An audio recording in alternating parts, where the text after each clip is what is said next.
দোয়া করার সময় জায়গাগুলো বুঝে দোয়া করতে হবে যে কখন কিভাবে দোয়া করলে দোয়াগুলো কবুল হবে। প্রথম কথা হচ্ছে, দোয়া করার শুরুতে আপনি দরুদ পড়বেন। দরুদের ফলে দোয়া কবুল হয়। দরুদ না পড়লে দোয়াটা আসমানে গিয়ে ঝুলে থাকে, উঠিয়ে নেওয়া হয় না। যখন দরুদ পড়া হবে তখন দোয়াটা উঠিয়ে নেওয়া হবে। দোয়া করার কিছু টেকনিক আছে, যে কিভাবে কি দোয়া করলে কবুল হবে, কখন দোয়া করলে কবুল হবে, এগুলো বুঝে দোয়া করতে হবে। অনেকেই বলে দোয়া করেই যাচ্ছে, কবুল হচ্ছে না।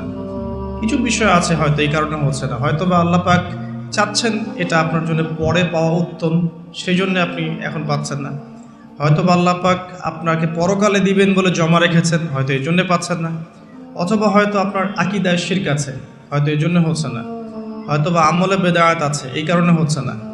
অথবা আপনার রিজিকে কোনো হারাম কিছু আছে, মেবি এই কারণে আপনার দোয়া কবুল হচ্ছে না। অথবা আপনি তাড়াহুড়া করছেন। তাড়াহুড়ার ব্যাখ্যায় নবী সাল্লাল্লাহু আলাইহি ওয়াসাল্লাম বলেছেন যে মানুষ বলে আমি দোয়া করেই গেলাম, আমার দোয়া কবুল হলো না। তো আমরা জেনে নিব যে কোন কোন জায়গায় কিভাবে দোয়া করলে দোয়া কবুল হবে। এই বইটার মধ্যে সবই দেয়া আছে, হিসনুল মুসলিম বইটার মধ্যে। তারপর আমি বলছি আমার ব্যক্তিগত ইলম থেকে কিছু কথা, সেটা হলো দোয়া করার আগে অবশ্যই আল্লাহর প্রশংসা করবেন। অ্যাটলিস্ট একবার আলহামদুলিল্লাহ বলে হাত তুলবেন। তারপরে আপনি নবী সাল্লাল্লাহু আলাইহি সাল্লামের কাছে উপরে একবার দরুদ পড়বেন। আগে আগে আল্লাহর প্রশংসা, তারপরে দরুদ।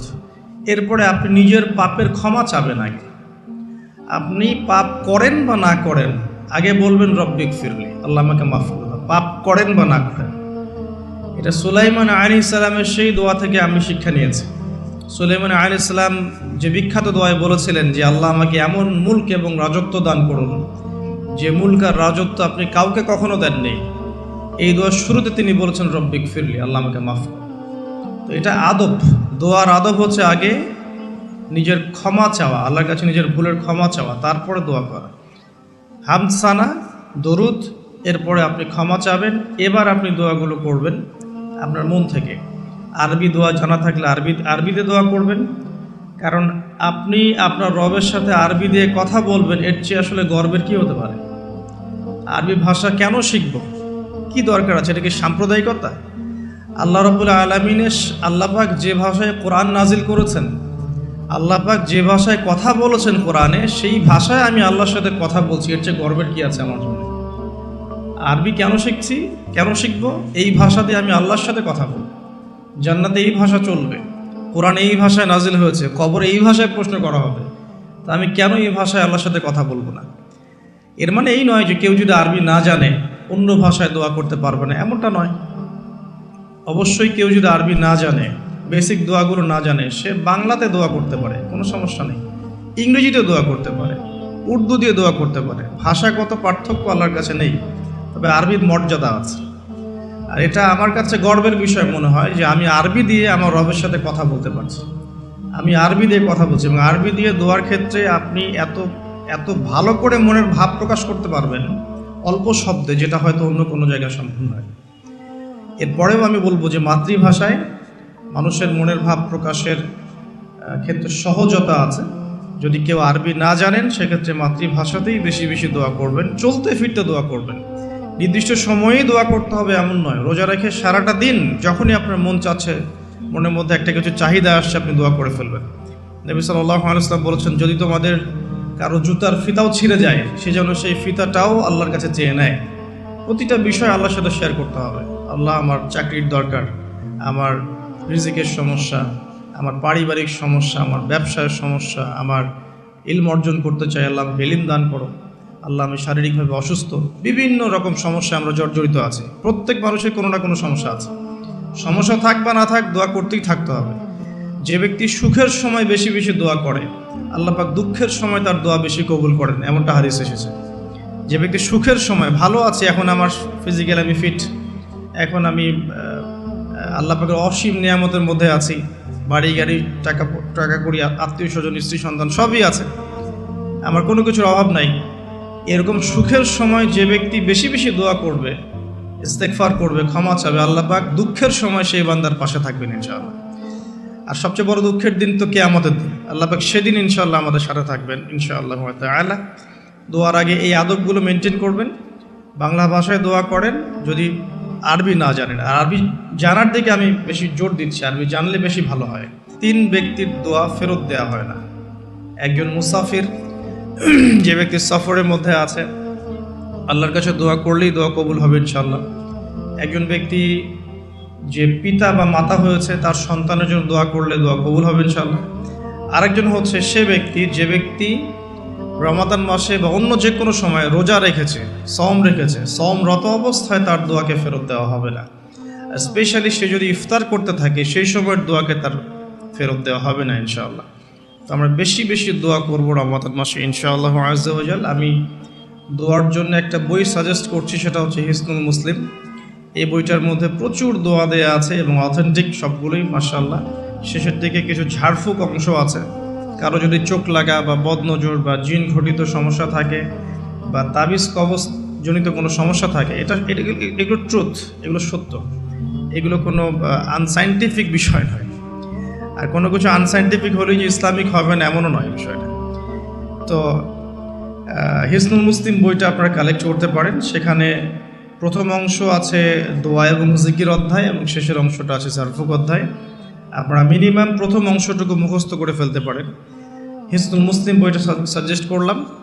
এবং দোয়া করার কিছু টাইম আমি বলছি যে এই সময়গুলো আপনি বেশি বেশি দোয়া করতে পারেন। রোজা রেখে সারাদিন দোয়া করতে পারেন যে কোনো সময়, স্পেশালি নামাজের সেজদায় একটা সেজদাও যেন বাদ না যায় যেখানে আপনি কোনো দোয়া করেন নাই। অ্যাটলিস্ট আপনি কিন্তু সেজদায় তাসবিহ পড়েই বলতে পারেন আল্লাহুম্মা আতিনা ফিদ দুনিয়া হাসানা ওয়া ফিল আখিরাতি হাসানা ওয়া কিনা আযাবান নার, আল্লাহুম্মা আইন্নি আলা যিকরিকা ওয়া শুকরিকা ওয়া হুসনি ইবাদাতিক। যে কোনো দোয়া, আল্লাহুম্মা আনতাস সালাম ওয়া মিনকাস সালাম ফাহাইয়িনা রাব্বিনা বিস সালাম, আল্লাহুম্মা ইন্নী আসআলুকাল হুদা ওয়াত তুকা ওয়াল আফাফা ওয়াল গিনা। কত দোয়া আছে। রব্বি হাবলি মিনাস সালিহিন, আল্লাহুম্মা রব্বানা আতিনা ফিদ দুনিয়া হাসানা ওয়া ফিল আখিরাতি হাসানা ওয়া কিনা আযাবান নার, রব্বির হামহুমা কামা রাব্বায়ানি সগীরা, রব্বানা আতিনা মিন লাদুনকা রাহমা ওয়া হাইয়্যি লানা মিন আমরিনা রাশাদা। প্রচুর দোয়া আছে, দোয়ার উপরে সেশন করা যাবে। আপনি সেজদায় বেশি বেশি দোয়া করেন, মিনিমাম 1টা 2টা 3টা করে দোয়া করার চেষ্টা করেন। যদি আরবি না জানেন, আপনি নফল নামাজে, সুন্নত নামাজে বাংলাতেও দোয়া করলে ইনশাআল্লাহ কবুল হবে। আল্লাহ পাক সমস্ত ভাষায় বোঝেন ইনশাআল্লাহ তাআলা। সেজদায় দোয়া করেন বেশি বেশি। আমি সাজেস্ট করবো যে রমজান মাসে আপনি 2 আজানের মাঝখানে দোয়া করবেন। আজান হয়েছে, আজানের সময় দোয়া করলে দোয়া কবুল হয়ে যায়। আজান এবং একামতের মাঝখানে দোয়া করলে দোয়া কবুল হয়ে যায়। রমাদান মাসে লাইলাতুল কদর আছে, শেষ দশকের বেজোর রাতগুলোর মধ্যে আমরা একে পাবো। যদি কেউ লাইলাতুল কদর পেয়ে যায়, সেই রাত্রে যে দোয়া করবে সে দোয়াগুলো কবুল হবে ইনশাআল্লাহ তাআলা। কাউকে ইফতার করানোর পর দোয়া করলে দোয়া কবুল হতে পারে ইনশাআল্লাহ। দান সাদাকা করার পর দোয়া করলে দোয়া কবুল হতে পারে ইনশাআল্লাহ। হয়তো বৃষ্টি হচ্ছে, আপনি বৃষ্টি দেখে দোয়া করলেন, দোয়া কবুল হবে ইনশাআল্লাহ। দোয়া কবুলের অনেক সময় আছে, অনেক মুহূর্ত আছে, অনেক আদব আছে। এগুলো আমি সাজেস্ট করে দিয়েছি। বইটার নাম হিসনুল মুসলিম। এই বইয়ের মধ্যে সব কিছু লেখা আছে, আপনারা একটু পড়ে নেবেন। আমি এখানে বেশি টাইম দিলে পরেরগুলো কভার করতে পারবো না। আল্লাহ পাক আমাদেরকে বেশি বেশি দোয়া করার তৌফিক দান করুন, আমিন। আর এরপরে রমাদান মাসে সওম রেখে আমরা বেশি বেশি জিকির করতে চেষ্টা করব। জিকির বলতে কি বোঝাচ্ছি? আল্লাহ রাব্বুল আলামিন তাকে ডাকার জন্যে, তাকে স্মরণ করার জন্যে যে বিষয়গুলো মাধ্যম হিসেবে দিয়েছেন, এগুলো প্রত্যেকটাই কিন্তু জিকির। সালাতও এক প্রকার জিকির, আমাদের কোরআন তেলাওয়াতও এক প্রকার জিকির। আমরা এইখানে জিকির বলতে যা বোঝাচ্ছি সেটা হচ্ছে ডেইলি কিছু জিকির আমরা করি, যেগুলোর মধ্য দিয়ে আমরা আমাদের জিহ্বাকে তরতাজা রাখবো, সিক্ত রাখবো। আমরা সবসময় আজে বাজে কথা বলার চাইতে এই কোরআনের কথা, হাদিসের কথা বা আল্লাহ পাকের তাসবিহ তাহলিল, এগুলো তো অভ্যস্ত হলে পরে দেখবেন রমাদানের সওমের আধ্যাত্মিকত্ব বাড়ছে ইনশাআল্লাহ। এটা আপনি প্রমাণিত যে আপনি 1টা ঘন্টা অহেতুক কথাবার্তা বলেন কারোর সাথে, আপনার মনের নূরগুলো নষ্ট হয়ে যাবে। এবং আপনি 1টা ঘন্টা চুপ করে থাকেন, দেখবেন চুপ করে থাকার ফলে আপনার মধ্যে অনেক চিন্তা আল্লাহর পক্ষ থেকে ইনস্টল হচ্ছে। ভালো চিন্তাও আসে আর শয়তানের পক্ষ থেকে খারাপ চিন্তাও আসতে পারে চুপ করে থাকলে। আর যদি আপনি বেশি বেশি জিকির করতে থাকেন, ফর এক্সাম্পল 100 বার সুবহানাল্লাহ, ফর এক্সাম্পল আলহামদুলিল্লাহ, আল্লাহু আকবার, লা হাওলা ওয়ালা কুওয়াতা ইল্লা বিল্লাহ, আস্তাগফিরুল্লাহ ওয়া আতুবু ইলাইহি, হাসবিয়াল্লাহ নি'মাল ওয়াকিল। আপনি বলছেন লা ইলাহা ইল্লাল্লাহ অথবা লা ইলাহা ইল্লাল্লাহ ওয়াহদাহু লা শারীকা লাহ লাহুল মুলকু ওয়া লাহুল হামদু ওয়া হুয়া আলা কুল্লি শাইইন কাদির, সুবহানাল্লাহি ওয়া বিহামদিহি সুবহানাল্লাহিল আযীম, অথবা সুবহানাল্লাহিল আযীম ওয়া বিহামদিহি। এরকম প্রচুর জিকির দেয়া আছে, কিন্তু এই বইয়ের মধ্যে দেয়া আছে। এগুলো যদি নিয়ম করে করি, আমরা একটা সময় ফিক্স করে করি যে আমি এই 1 ঘন্টা ফজরের নামাজের পরে এই জিনিসগুলো করব, তাহলে কিন্তু আপনি আপনার রোজার মধ্যে ইফেক্টিভ বিষয়গুলো খুঁজে পাবেন। তবে আমি এটা সাজেস্ট করি যে আপনি চলতে ফিরতে এই কাজগুলো করবেন। ঢাকা শহরে আমরা যারা থাকি, আমরা জ্যামের সাথে অভ্যস্ত। আমি বলবো যে জ্যাম যেমন একটা আযাব আমাদের জন্য, আমরা মানে বস্তুবাদিতার পিছনে বেশি ছুটছি, তো আল্লাহ পাক এই জন্য আমাদের সময়টাকে খেয়ে ফেলছে। এত দ্রুত তুমি দুনিয়ার দিকে ছুটতে চাও, থাকো, বসে থাকো এখানে। যত বেশি ছুটবেন তত বেশি আল্লাহ পাক পিছিয়ে দিবেন। দুনিয়ার দিকে আপনি যত বেশি ছুটবেন, আপনাকে আল্লাহ পাক তত পিছিয়ে দিবেন। তবে মুমিনরা এটাকে নিয়ামত মনে করতে পারে।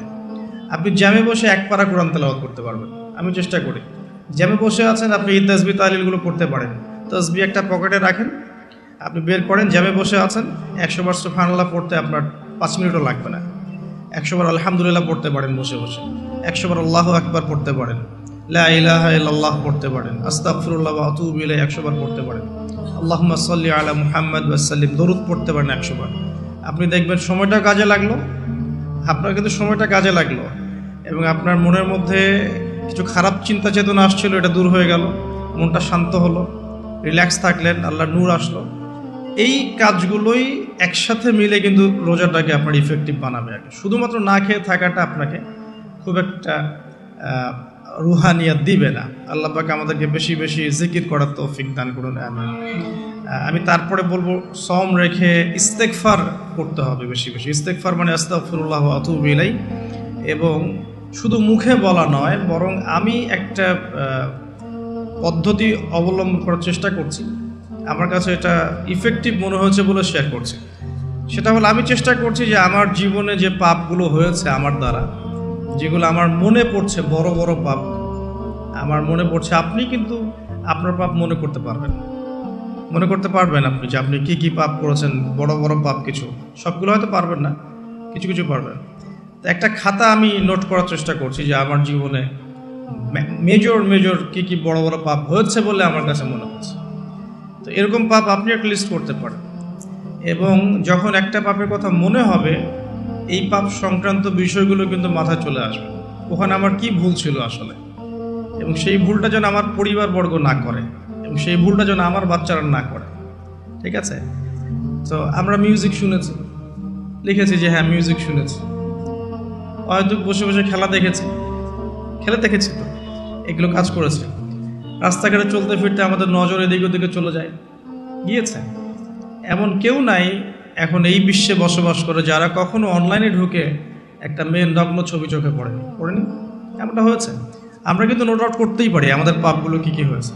নোট আউটগুলো করলে আমরা যেটা করতে পারি, এই রমাদানে ইন্ডিভিজুয়ালি একটা করে পাপের কথা মনে করে আল্লাহর কাছে মাফ চাইতে পারি। যদিও বা এভাবে বললেও হয়ে যায়, আল্লাহ আমার তুমি সমস্ত পাপ মাফ করে দাও, কিন্তু ইন্ডিভিজুয়ালি যখন বলবেন তখন আপনি ফিলটা পাবেন যে আমি ওই পাপটা করেছিলাম, এইটা ঠিক হয়নি, ওইটা ঠিক হয়নি।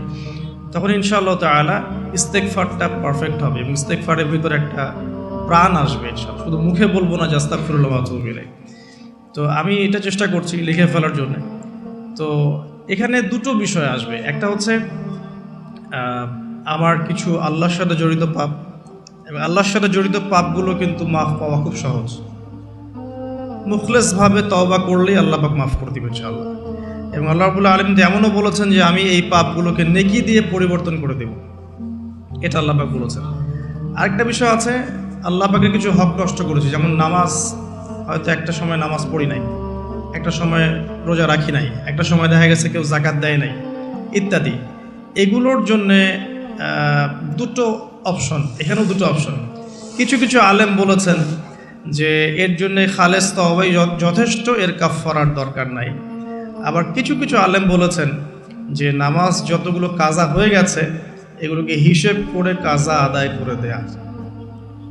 এরকম দুটো স্কুল অফ থট কিন্তু আছে, আমি এটা ঘাটাঘাটি করেছি। তবে আমি সবশেষ যার মতটাকে বেশি প্রাধান্য দিয়েছি এই পর্যন্ত, সেটা হচ্ছে আল্লামা তাকি উসমানী দামাত বারাকাত, তার বইয়ের মধ্যে তাসাউফ আত্মশুদ্ধি বইটার মধ্যে লেখা আছে যে এটা সবচেয়ে বেশি উত্তম হবে যদি কেউ তার জীবনে নামাজ এবং সওম এবং যাকাত এগুলোর হিসেব করে তওবা করার পরে আদায় করে দেওয়ার চেষ্টা করে। এবং ইনশাআল্লাহ আমি সে চেষ্টা করব, আপনারাও সে চেষ্টা করেন, এটা অনুরোধ করব আর কি। এতে করে উনি এই কথাটা এই জন্য বলেছেন যে একজন মানুষ অমুসলিম ছিল, মুসলিম হয়েছে, তখন না হয় তার সমস্ত গুনাহ মাফ হয়ে যাবে, কিন্তু আমরা মুসলিম ছিলাম, 1 বছর 2 বছর নামাজ পড়েন নাই, এই গুনাহটা কিভাবে মানে কাফফারা না দিলে মাফ হতে পারে? ওনার যুক্তি এটা। তো যদিও অনেক আলেম বলেছেন যে তওবা করলে মাফ হয়ে যাবে, আল্লাহ পাক মাফ করে দিবেন, বেশি বেশি নফল নামাজ পড়লে ঘাটতি পূরণ হয়ে যাবে, কিন্তু ফরজের ঘাটতিগুলো ফরজ দিয়ে আদায় করাটা উত্তম হবে বলে আমার মত। আল্লাহ পাক আমাদেরকে সাধ্যমতো করার তৌফিক দান করুন। আরেকটা অপশন আছে, রমজান মাসে উমরা করতে পারেন। রমজান মাসে যদি উমরা করতে পারেন বা সুযোগ হয়, আল্লাহ যদি তৌফিক দান করেন, সেখানে একটা সুবিধা আছে, যেমন মক্কায় 1 ওয়াক্ত নামাজ পড়লে আপনি অনেক ওয়াক্তের নেকি পাচ্ছেন, এবং মদিনাতেও 1 ওয়াক্ত নামাজ পড়লে আপনি 1000 ওয়াক্তের নেকি পাচ্ছেন। তো এখানে কিন্তু ওই কাফফারাটা আদায় হয়ে যাবে ইনশাআল্লাহ। এটা একটা সুযোগ। উমরা করতে যেতে পারেন, আর যদি যান আমাকেও সাথে নিয়ে যায়, আল্লাহ পাক তৌফিক দান করবে। ঠিক আছে।